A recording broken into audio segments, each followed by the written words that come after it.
Muy buenos días. Vamos a empezar esta enseñanza en el nombre del Padre, del Hijo y del Espíritu Santo. Amén. Ven, Espíritu Santo, llena los corazones de tus fieles y enciende en ellos el fuego de tu amor. Envía, Señor, tu Espíritu y serán creadas todas las cosas y se renovará la faz de la tierra. Oh Dios, que has instruido los corazones de tus fieles con la luz del Espíritu Santo, haz que, guiados por este mismo Espíritu, gustemos las cosas santas y gocemos siempre de sus divinos consuelos por Jesucristo nuestro Señor. Amén. Bueno, vamos a comenzar esta enseñanza. Hoy vamos a hablar de la historia de la Iglesia. Hoy vamos a hablar de esta parte de la historia de la Iglesia del año 285 al año 385, 390 más o menos después de Cristo. Vamos a hablar de la historia de Constantino.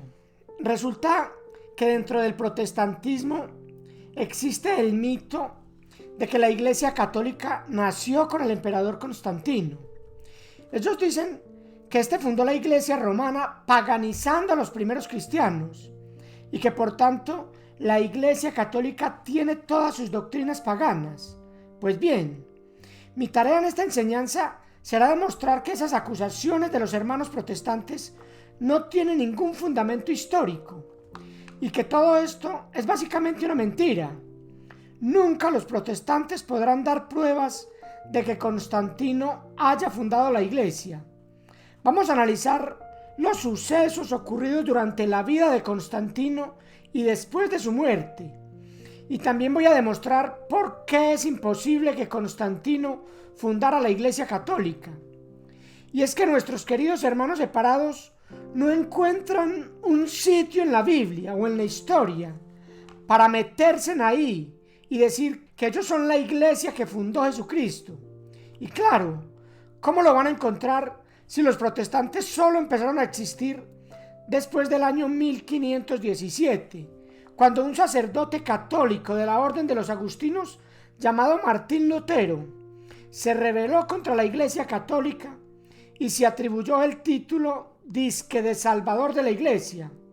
Para empezar, ¿cómo va a salvar usted algo si está fuera de ese algo? Bueno, entonces estos hermanos protestantes, tratando de buscar un espacio en la historia de la Iglesia, se han inventado esta historia de Constantino, que por cierto es muy fácil de tumbar. Solo basta con ir y leer un poco de historia, pero claro, como hay tanto católico perezoso para leer y estudiar, entonces se terminan creyendo este tipo de historias y peor aún, terminan abandonando su Santa Iglesia Católica, la única fundada por nuestro Señor Jesucristo, y se terminan pasando para estas sectas. Y es que, ¿qué católico no ha escuchado decir algo como que es que la Iglesia Católica no la fundó Jesucristo? Que la Iglesia Católica la fundó fue Constantino, por allá en el año 313. Ellos dicen que el cristianismo sí fue fundado por Jesucristo, pero que el catolicismo no. Que el cristianismo se pervirtió con la llegada de Constantino al cristianismo y que ellos aparecieron como salvadores de toda la cristiandad. Bueno, vamos a adentrarnos en la historia de Constantino para ver si esto encaja en esta historia de los protestantes. Bueno, hay que decir que la actitud de Constantino hacia el cristianismo provocó un cambio radical en los acontecimientos de la Iglesia. Esto fue un hecho decisivo para la historia universal, que introdujo no solo al Estado romano, sino también a la Iglesia, en una época completamente nueva. Constantino nació en el año 285 después de Cristo. Su padre se llamaba Constancio Cloro y su madre se llamaba Helena. Constantino nació en Naissus, en la actual Niš, en Serbia, y pasó su juventud en la corte de Diocleciano, en Nicomedia. Cuando el 1 de mayo del año 305, el emperador Diocleciano, ya anciano, anunció su abdicación ante el ejército, Constantino se encontraba en la tribuna junto a él, y también estaban ahí los soldados que lo amaban y esperaban que el anciano emperador lo nombrara César, y a su padre primero Augusto.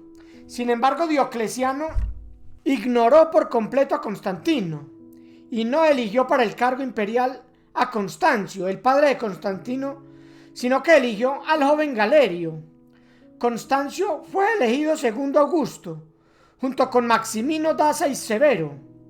Dos parientes de Galerio fueron nombrados césares.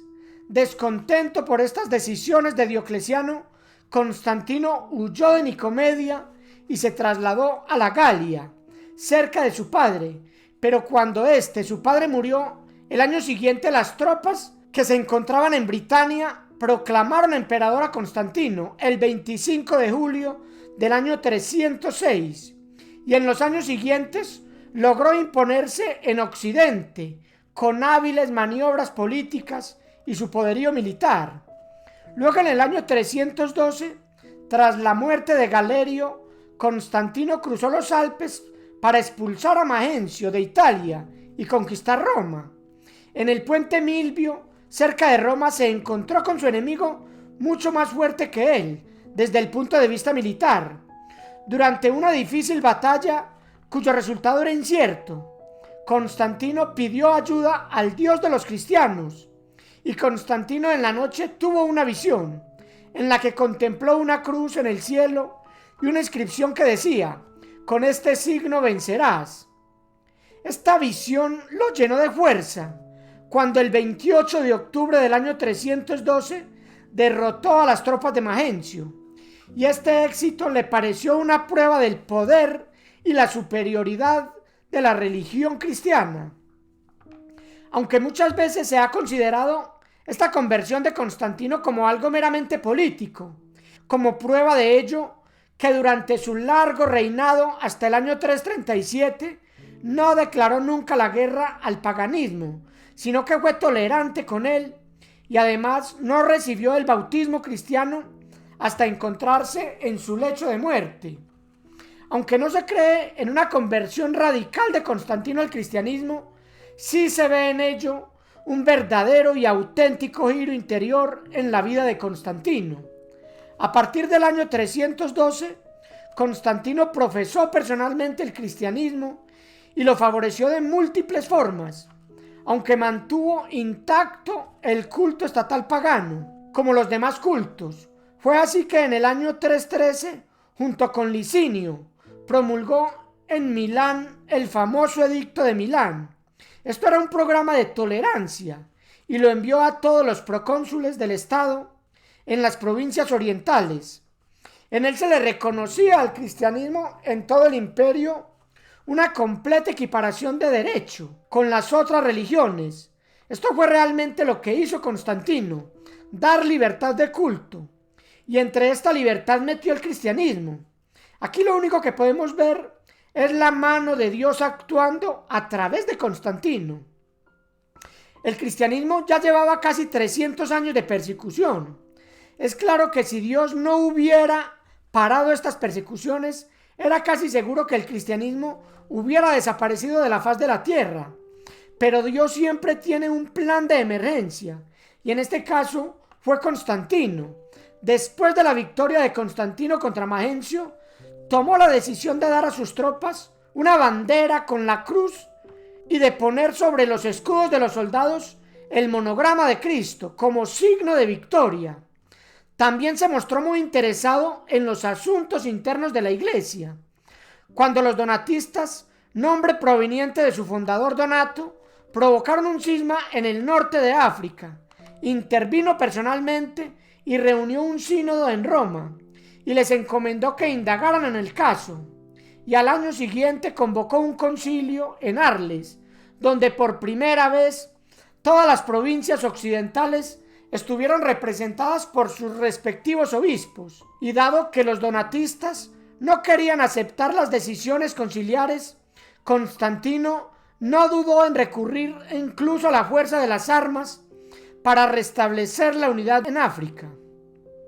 Constantino favoreció abiertamente el cristianismo, concedió a los clérigos cristianos la misma exención de las cargas públicas, o sea, de los impuestos, que gozaban también los servidores del culto pagano. Fue Constantino el que también ordenó la abolición de las crucifixiones en el año 315. También autorizó que la iglesia aceptara legados, o sea, que ahora se podrían heredar las propiedades de la iglesia. También ordenó por ley que el domingo fuera considerado día festivo, ya que los cristianos celebraban ese día como día del Señor. También prohibió los arrúspices, es decir, el examen de las vísceras en los animales. Esta era una práctica pagana muy extendida entre los romanos. Esto era una especie de ritos para adivinar el futuro y la voluntad de los múltiples dioses que tenían los romanos. Constantino abolió todas estas abominaciones, también abolió muchos otros cultos inmorales, también se suprimió las luchas de gladiadores como castigos para los criminales, permitió la construcción de magníficas iglesias, también acentuó el reconocimiento público por el emperador al cristianismo, también donó al Papa el Palacio Laterano e inició la construcción de la Basílica de Letrán. Y hacia el año 320 fundó sobre la tumba de Pedro, en la colina del Vaticano, en el centro de una necrópolis pagana de la Vía Cornelia, la iglesia de San Pedro. Poco después se construyó la Basílica sobre el Santo Sepulcro en Jerusalén y la iglesia de la Natividad, edificada por voluntad de su madre Helena, en Belén. Hay dos hechos que llaman bastante la atención. El primero consiste en la impronta que el cristianismo marcó en la historia al comenzar a ser religión del imperio, y el segundo fue el tardío bautismo de Constantino hacia el año 337, ya en sus últimos días de su vida, por manos de un obispo arriano, Eusebio de Nicomedia. A la muerte de Constantino existía un partido arriano bastante fuerte que llegó al poder en la parte oriental del imperio, con Constancio, hijo de Constantino, quien había elegido la fe arriana y quiso imponerla por la fuerza. En la parte oriental del imperio siempre había sido fuerte el arrianismo. Cuando Constantino llegó a Oriente, se encontró con una comunidad dividida debido al arrianismo, que sostenía que el Hijo de Dios había sido creado, que no era eterno y por lo tanto no era Dios. En el fondo, el arrianismo estaba destruyendo los misterios de Cristo y la Trinidad debido a sus pensamientos. El sacerdote Arrio fue excomulgado de la iglesia alejandrina por su obispo Alejandro a través de un sínodo realizado en Alejandría hacia el año 318 y una posterior carta donde se alertaba sobre el error profesado y difundido por Arrio. Luego Atanasio, el gran obispo de Alejandría y gran adversario del arrianismo, recibió la excomunión imperial en el año 335, cuando pese a la orden de Constantino se negó a acoger en la comunidad eclesial al hereje Arrio y sus partidarios. Podemos ver que Constantino sí se entrometió bastante en los asuntos de la iglesia. En este caso se estaba poniendo de parte del arrianismo. Claro, esta vez probablemente lo hizo por orgullo, al sentirse desobedecido por el gran obispo Atanasio. En el cristianismo de Constantino podemos ver la falta de profundidad teológica y el fundamento de su fe religiosa.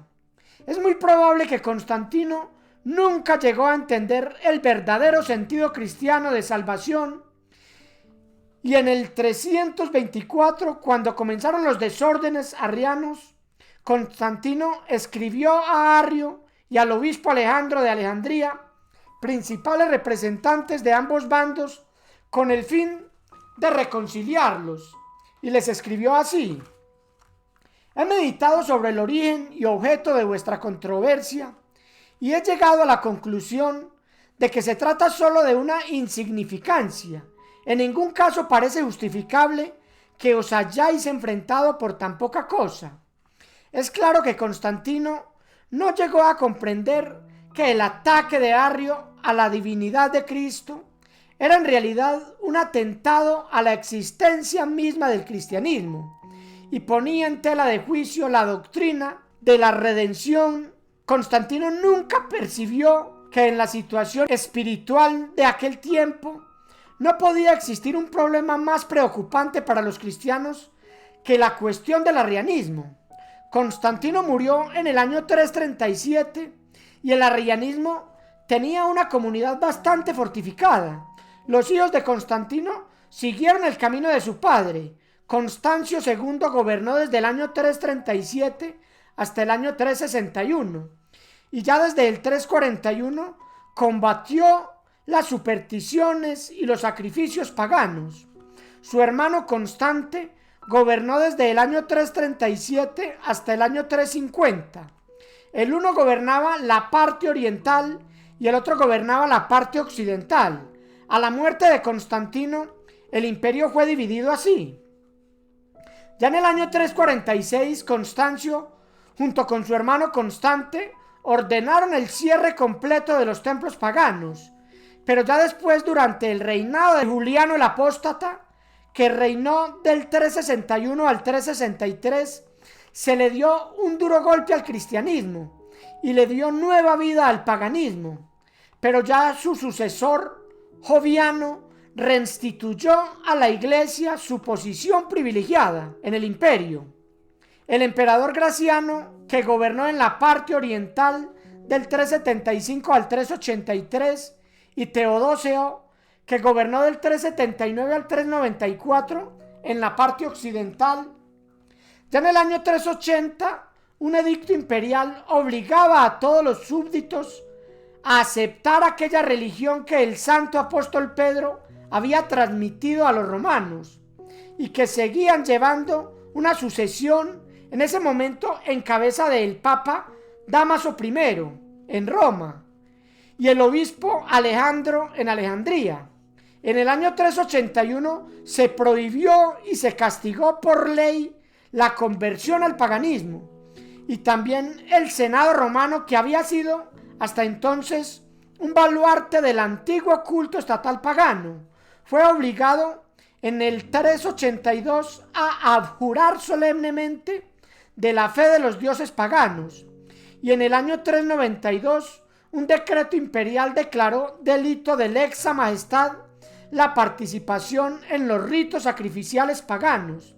En los templos, desde el 394 se prohibieron los Juegos Olímpicos celebrados por última vez en el 393.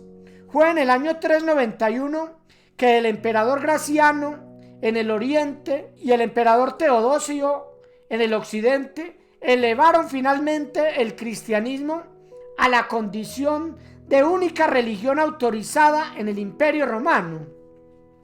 A partir del 393, el paganismo desapareció rápidamente de la vida pública. El cristianismo se había convertido en la religión del Estado y la iglesia en la iglesia de todo el imperio. Yo no entiendo de dónde es que sacan algunos hermanos separados eso de que Constantino fundó la iglesia o que Constantino pervirtió la iglesia.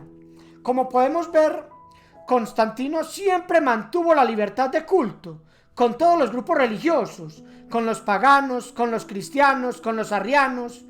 Como podemos ver que fue muchos años más tarde que el emperador Teodosio la hace religión oficial del imperio. ¿Cómo podría Constantino pervertir la iglesia y mucho menos fundarla si podemos ver que Constantino prácticamente no fue cristiano?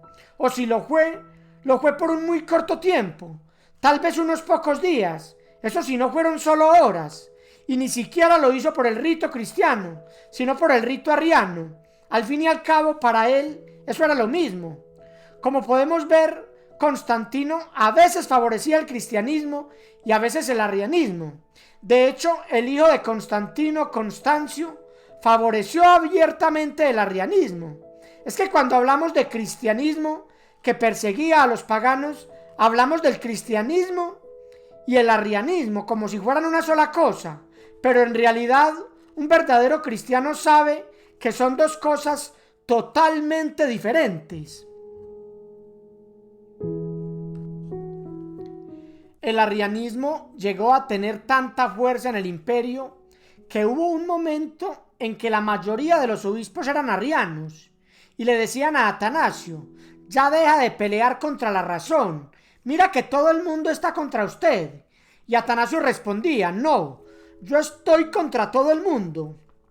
Uno se pone a pensar en todas estas situaciones complicadas que pasó nuestra Santa Madre Iglesia y uno descubre que todas esas cosas tenían que pasar para que la Iglesia se hiciera más fuerte. Como lo dice San Pablo allá en la primera carta a los Corintios, capítulo 11, versículos 18 y 19. Leamos. En primer lugar, según me dicen, cuando se reúnen como iglesia, se notan divisiones entre ustedes, y en parte lo creo. Incluso tendrán que haber facciones, o sea, divisiones, para que así se destaquen las personas probadas. Miremos que San Pablo dice que estas cosas tienen que pasar. Ojo, no es que estas cosas sean buenas, pero en parte son necesarias para que los verdaderos cristianos sean probados. Con estas pruebas se sabe quiénes son los que son y los que no son. Uno ve que la Iglesia desde su fundación hasta el día de hoy siempre ha estado expuesta y enfrentada a todo tipo de herejías que han salido de sus mismas entrañas.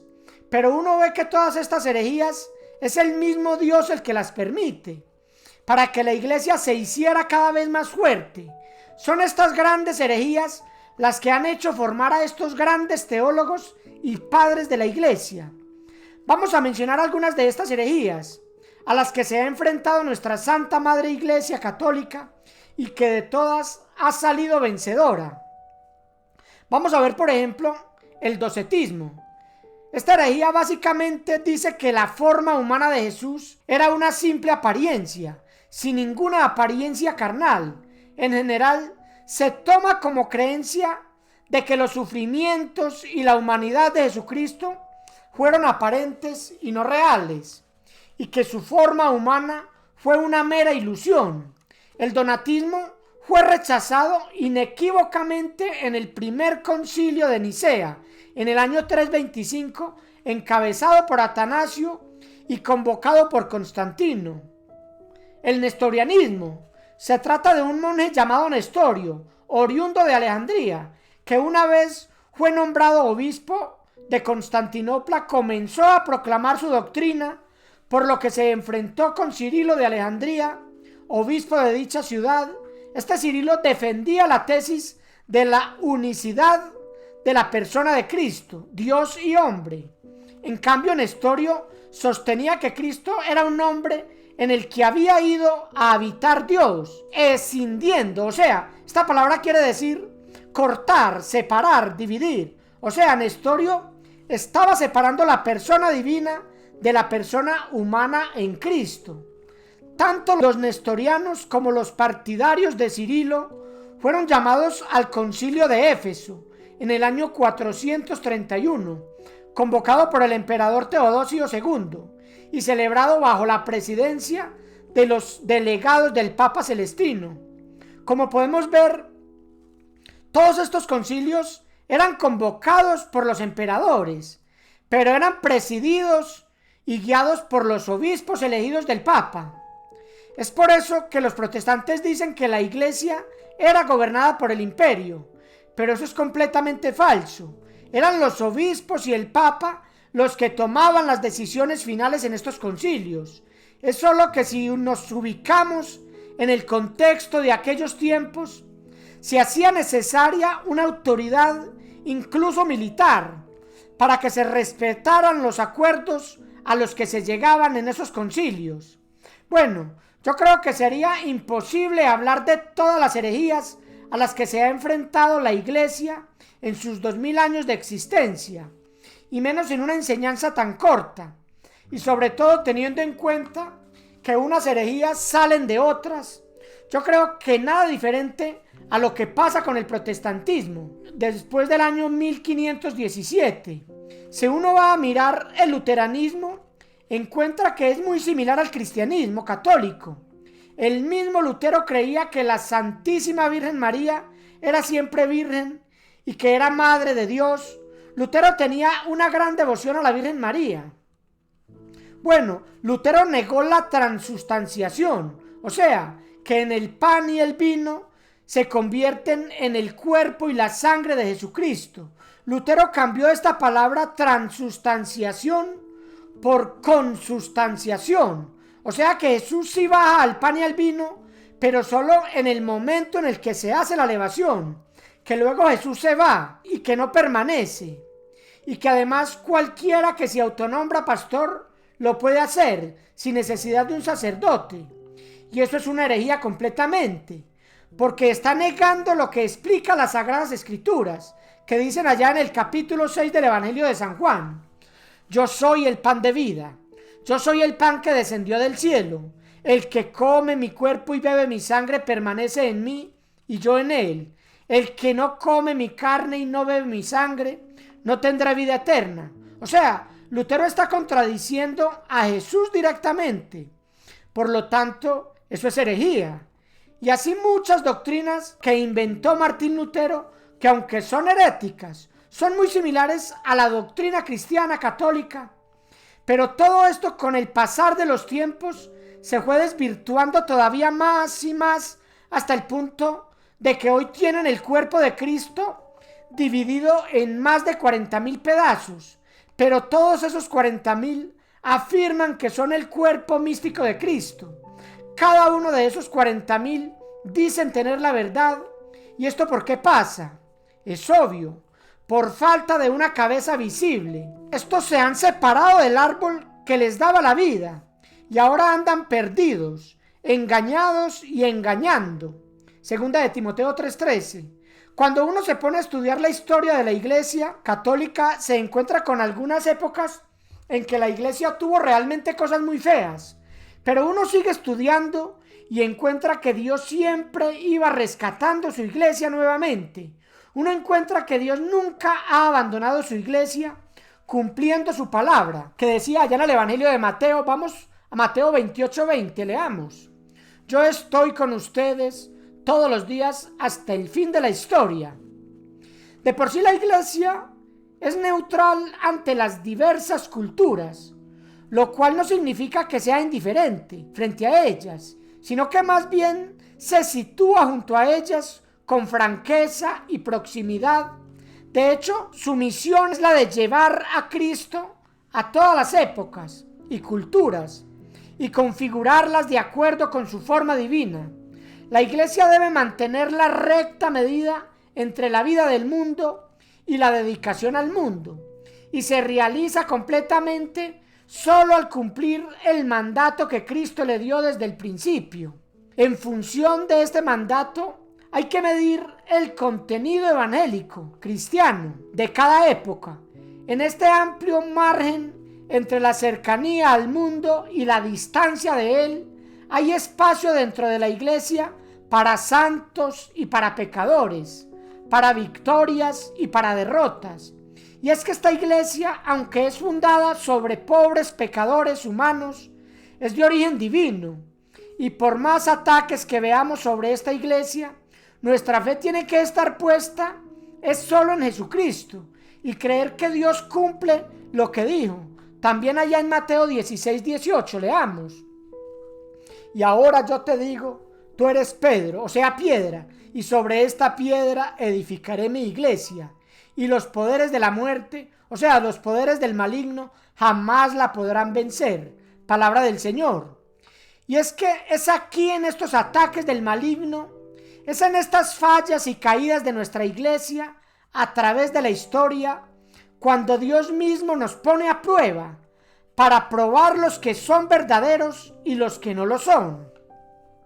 Y es que yo les digo con toda seguridad que si ustedes no alcanzan a ver la parte divina de la Iglesia católica y solo alcanzan a ver la parte humana, solo alcanzan a ver sus debilidades, sus errores, sus pecados, y no alcanzan a vislumbrar la parte divina, la parte mística de la Iglesia, esa Iglesia que es la casa del Dios vivo, que es pilar y base de la verdad, Primera de Timoteo 3:15. Entonces esta iglesia no es para usted. Y rapidito, usted va a terminar en un garaje o en un changarro de esos que todos los días salen y salen más y más.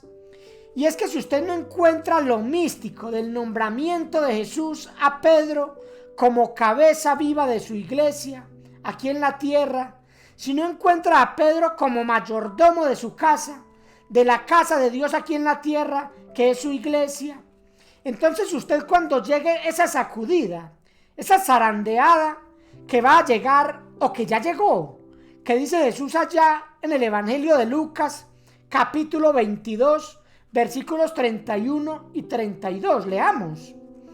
Dice Jesús: Simón, Simón, mira que Satanás ha pedido permiso para sacudirlos a ustedes como a trigo que se limpia, pero yo he rogado por ti, para que tu fe no se venga abajo, y tú cuando hayas vuelto tendrás que fortalecer a tus hermanos. Palabra del Señor. Miremos que esta zarandeada es para todos. Jesús habla primero en plural, o sea, para todos, pero luego cuando se refiere al Papa, a Pedro, habla en singular. Miremos que le dice: pero yo he rogado por ti. O sea, Jesús no rogó por todos, Jesús solo rogó por el Papa, por Pedro. Por eso cuando a usted le llegue esa zarandeada, esa sacudida, y si usted no está agarrado de la roca, de la piedra, o sea de Pedro, del Papa, usted va a volar lejos y va a caer por allá en cualquier secta, o peor aún, va a terminar de ateo o de cualquier cosa, pero menos de cristiano, como andan diciendo muchos por ahí, disque cristianos, pero mentiras, que esos después de que se separaron de la cabeza, de la piedra del Papa, ya de cristianos no tienen nada, porque precisamente el cristianismo es cuidado por el Papa y sus obispos, que son el magisterio de la iglesia, o sea, el Papa y sus sucesores, y los apóstoles y sus sucesores, los obispos. Eso es lo que nosotros los católicos llamamos iglesia, tradición y magisterio. Bueno, como pudimos ver, aquí no vimos a ningún Constantino fundando iglesias y menos aún pervirtiendo iglesias. Aquí solo vimos a un Constantino jugando un papel trascendental en cierta época de la historia de la iglesia. Aquí solo vemos un plan de Dios llevado a cabo en Constantino y en estos emperadores que lo siguieron para lograr extender esta iglesia por todo el orbe de la tierra. Es claro que si la iglesia no se hubiera hecho tan poderosa, muy pronto la hubieran destruido. Si con todo el poder que ha logrado tener la iglesia se ha visto amenazada varias veces y en varias épocas, ¿cómo sería si no hubiera alcanzado ese poder?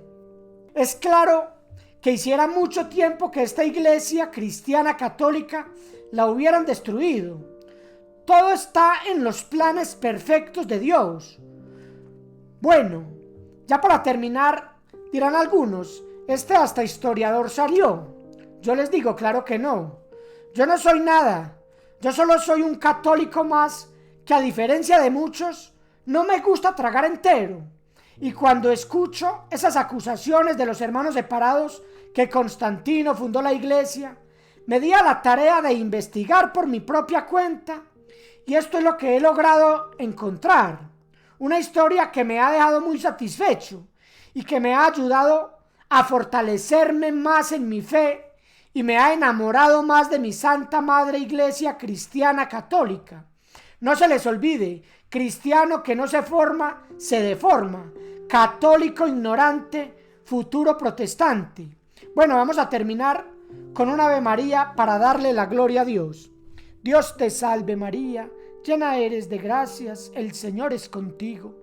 Bendita tú eres entre todas las mujeres, y bendito es el fruto de tu vientre, Jesús. Santa María, Madre de Dios, ruega por nosotros pecadores, ahora y en la hora de nuestra muerte. Amén.